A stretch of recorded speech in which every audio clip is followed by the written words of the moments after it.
chiedendogli di portarla al primo ministro. Ha affidato la sua toga nelle mani del governatore Zaia perché la porti a Renzi, al Premier, trasferendogli tutta l'indignazione degli avvocati bassanesi per la chiusura del tribunale.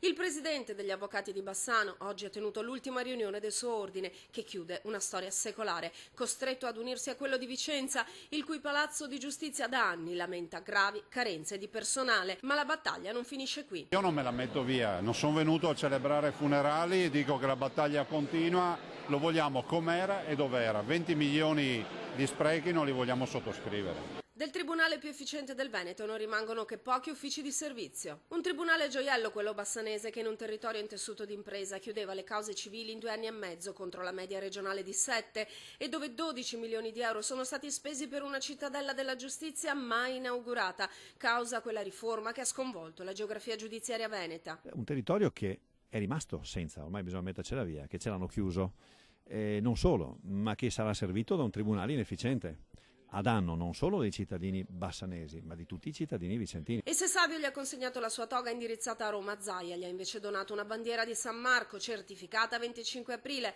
da alzare sull'asta alla prossima, ha detto, riapertura del tribunale. Penso che il popolo bassanese, quando è arrivato copioso, migliaia di persone al ponte di Bassano, abbia dato un segnale a noi amministratori. Il tribunale va salvato, punto e basta. Una vicenda che diventa un monito per tutto il mondo politico. Ricordatevi quello che è successo su un problema così importante, quindi figuratevi sulle cose meno importanti.